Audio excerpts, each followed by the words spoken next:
do you want? Really, tell me. Take a pause. What do you want?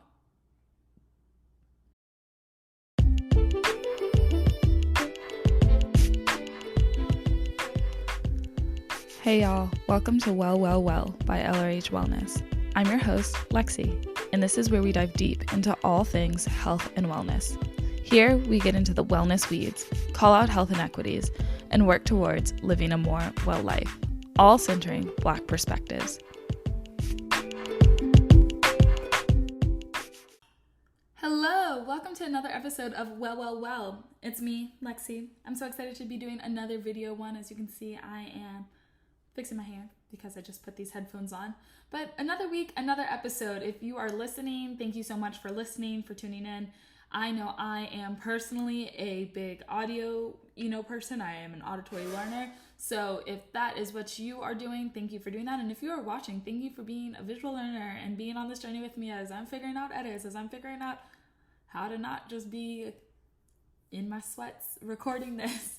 Normally I have snacks, I'm not gonna lie, and I pause and I eat, but I'm not doing that when I'm on video. But so anyway, it's a new week and you guys know I'm in med school. You guys know I am balancing LRH wellness with it, and it is quite a week.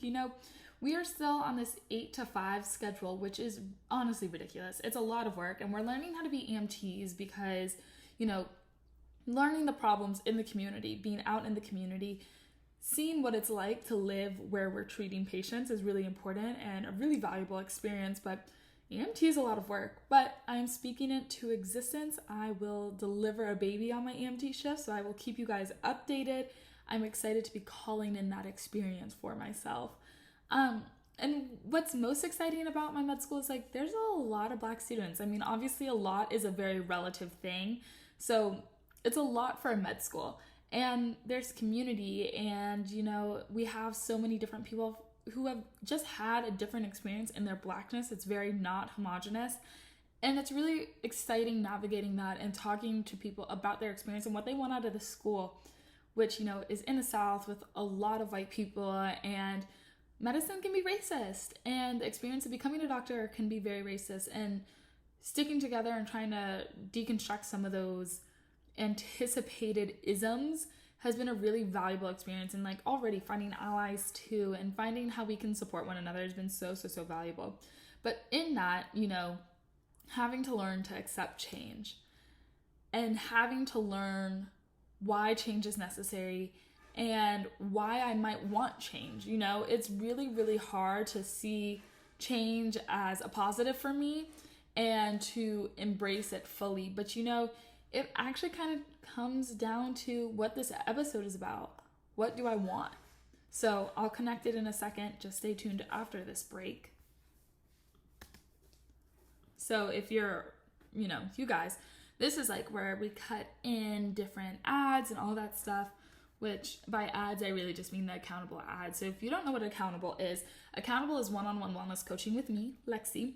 And accountable is this opportunity to really kind of get to what you want in your wellness and to hone down on specific skills and to get a strategy. Think of it as a mesh between between therapy and wellness coaching. And I use my skills and my own experiences in my therapeutic background. So I worked as a therapist during grad school. I have my master's in public health and I'm currently in medical school. I use all those experiences to tailor a program for you, to figure out how you can achieve your wellness goals and to keep you accountable. So if you haven't heard about it, check it out. It's on my website, and let's get back to the pod. So today we are talking about what do you want? What do you want? What do you want? It is really difficult to know what you want, especially when it comes to your wellness. So knowing what your why is so critical. Knowing why you want to achieve this wellness goal, why you want to be more well, why you want to prioritize your health is so critical. And it's the obvious answer probably isn't your honest choice. Why do I want to be healthier? Because it's good to be healthier. Why is it good to be healthier? Is it a body image thing? Is it a heart health thing? Is it a cardiovascular? Is it you want to be more physically fit? Is it that you have the ambition of going on a backpacking trip and you want to be able to do it no problems? So knowing your why is so critical. And then coming from a place of why. So I talked a little bit before the break about change and accepting change. Change is really hard. Change is very, very difficult for me. And a big part of accepting change for me has been knowing my why. Why is this change occurring? Why do I need to accept it? Why is it valuable for me to see change as something positive? So, I've moved here, I've moved out of state to South Carolina. I've taken on a whole kind of new lifestyle, not like lifestyle, but like new people, new friends, new places to go, new things to try. And that's what I mean by lifestyle. And that change is overwhelming sometimes. It's been really hard for me, I'm not gonna lie. But I have to remember my why. Why am I here? What is it that I want? I want to be a doctor. That's why I'm here. I want to be a psychiatrist. Why do I want to be a psychiatrist? That's a whole nother thing, but I want to be a doctor. And that is my why. My why is I want to make sure that no Black person ever struggles through their mental illness, mental health alone, and that they always know they have somebody who can help them. Those are my whys. And knowing that why makes accepting change and accepting the hardship that comes with change much easier. And so when you know your why and when you come from a place of why, it can help drive that behavior change a little easier. Now, behavior change is extremely, extremely difficult. There's no getting around it. Behavior change is really hard. But when you know your why, when you have your reason that's driving your goal, driving your ambition, it makes it a lot more tangible. And so I like to think about SMART goals. We always hear the SMART goals, so specific, measurable, achievable, relevant, and time sensitive. SMART goals are a great way to structure your goals, and I really rely heavily on SMART goals because I think it's a really valuable thing. And we don't need to reinvent the wheel when we use SMART goals, but you need to think about why your goals are relevant. And I think that relevant aspect gets really lost when people set SMART goals, and also the achievable thing. If your SMART goal is I want to run a marathon by August 2022 within 4 hours. That's your goal. That's your SMART goal. So specific marathon under 4 hours in a year. Achievable, a whole year. That might be achievable for you if you've never run before. Maybe you need to. Relevant. Why is it relevant? Now, it might be relevant to me because I was a really big runner in the past and I want to get back to it, or my mom ran a marathon around the same age as me and I think that's really valuable. I want to have that shared experience with her. But maybe it's not relevant.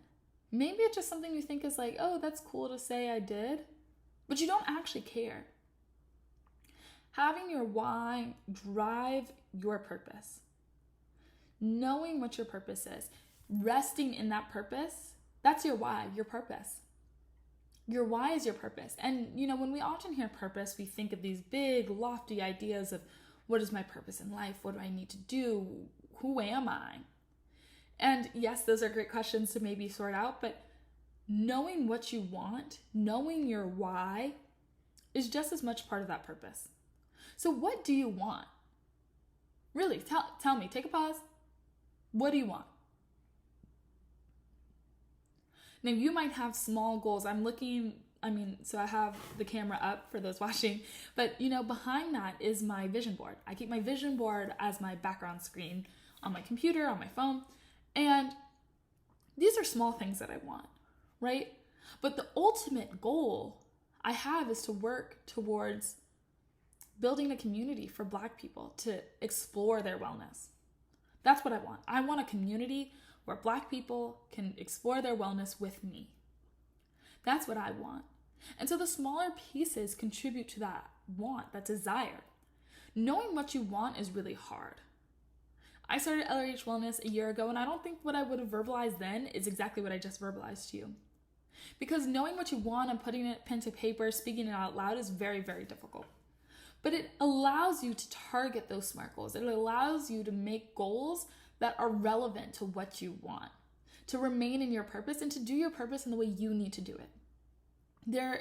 A big example, I think, is morning routines. So I talk about morning routines a lot because it's A, I've seen it all over Instagram recently, and B, I think it's just like something really tangible people think about when they think about wellness. So you might want a solid morning routine. Now, you might want that because it helps you feel grounded in the morning and all that stuff. But the wellness routine you're doing might not uplift that purpose. You want a grounded morning routine. That doesn't mean you want to be running around to the gym, back upstairs, take the dog out, get breakfast, meditate, read. That might not be grounding for you. Your morning routine might best serve that purpose of feeling grounded by reading a book and then listening to a news podcast. Maybe that's what grounds you. Those two things, that's all you need in a morning routine, and you're good. When we think about what we want, we have to really look internally.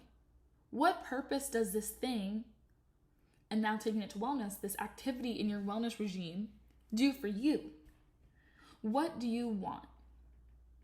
And is it an external desire or is it an internal desire? So we can think about movement.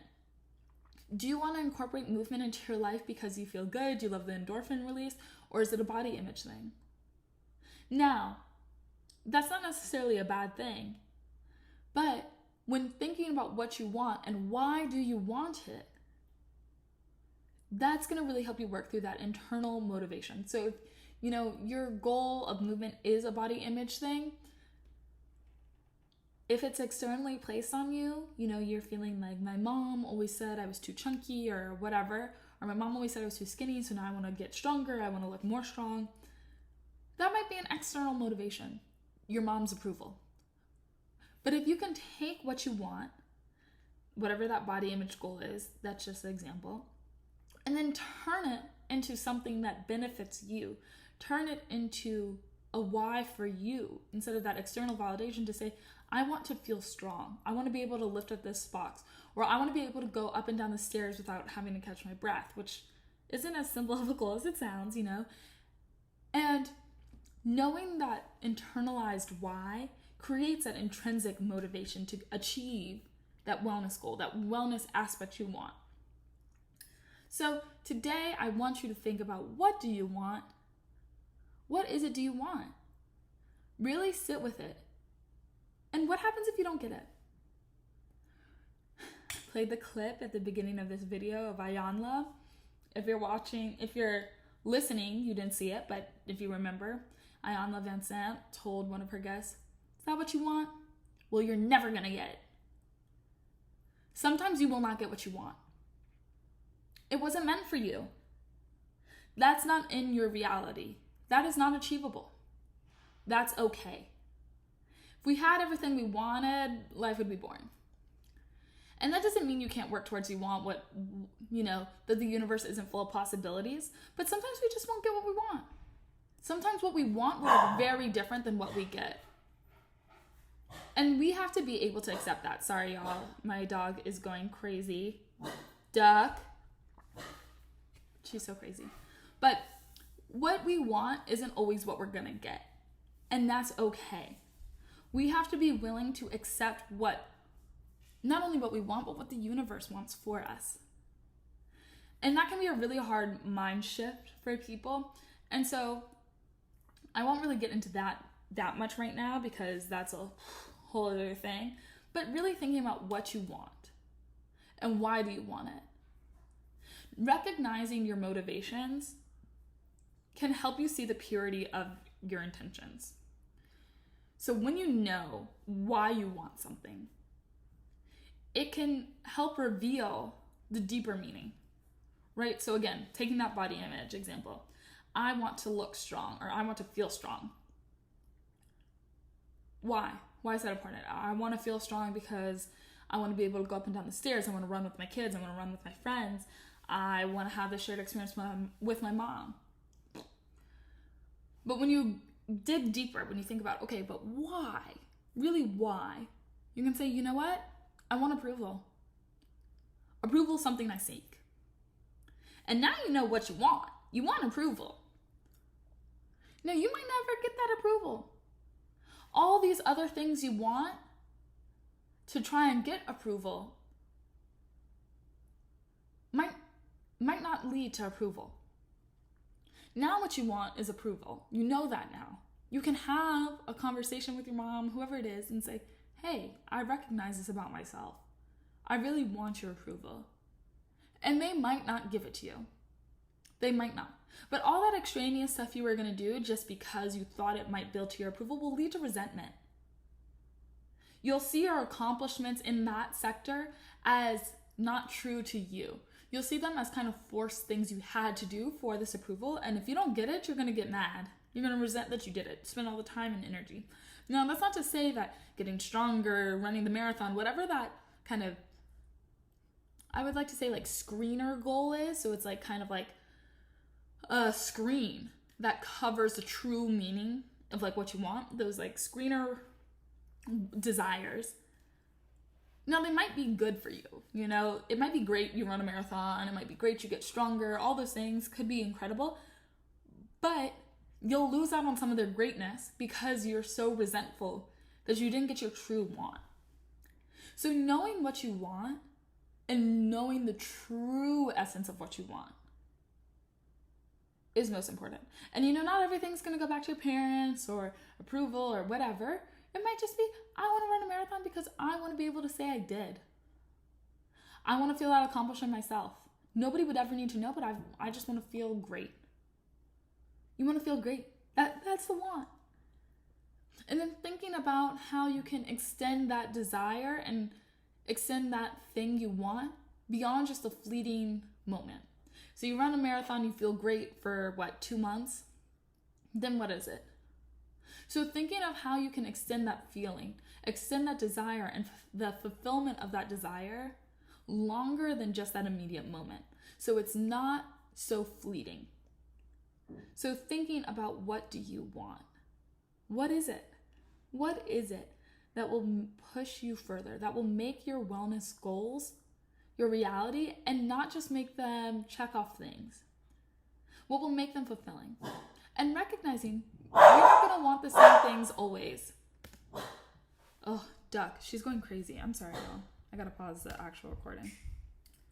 She's being crazy. It's all right. She's gotten into this new thing where she barks at anybody that walks by the apartment. So that's great. Okay, back to what I was saying. When you know what you want, it makes your goals more relevant. And that sounds really obvious, but like when we think of our wellness, many people think check box this, wash my face, did my face routine, You want clear skin. Sure, that's your thing. You want healthy skin. Great. But knowing the why, knowing why you want what you want, will make it more than just check boxes. It'll make it an enjoyable experience. I want clear skin because it makes me feel confident. Well, the process of getting to that clear skin, washing your face, enjoying that time to yourself, enjoying the work it takes for you to build that confidence will be more meaningful than just having done the checklist. So knowing why you want so you can build along as you go. Build up to that wellness routine so that it is meaningful always. And knowing that, sometimes the things won't serve you. What you want now, you might not want in a year. And that's okay. That's perfectly okay. Embracing that change because you've grown. So all this is to say is take a moment and reflect. What do you want and why? What is important to you? What do you need to achieve? What is it in your wellness, your health, your life that you want? And don't even worry about how you're going to get there just yet, but just know what it is and really sit with that. Rest in that purpose, rest in that desire, and it'll work out. Rest in that desire, knowing what you want. It will help guide you to those next steps. But you can't even think of those next steps if you're not ready for them, if you don't know what you want. So I leave you with that. When you come back, you're going to hear your wellness tip of the week.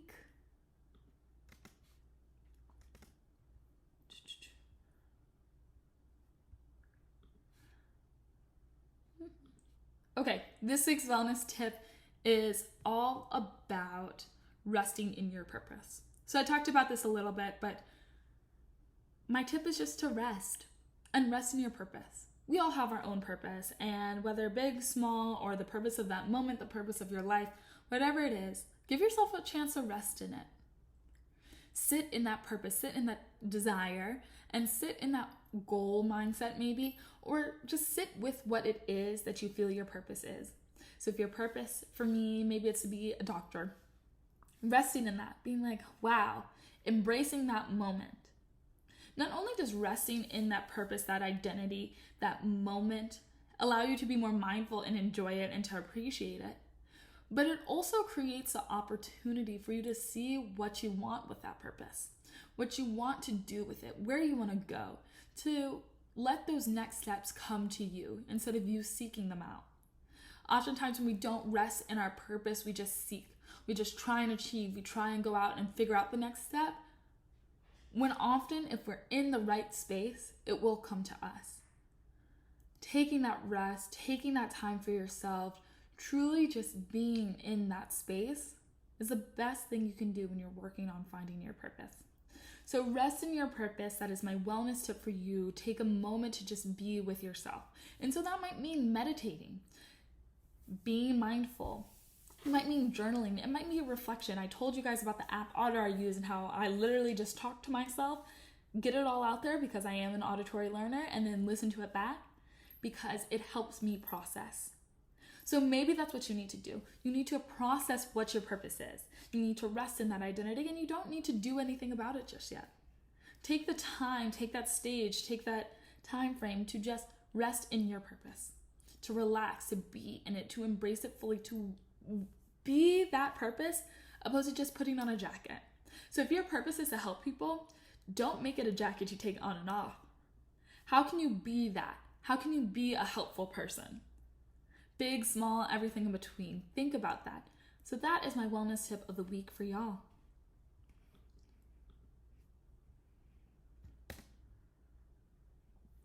Okay, last bit.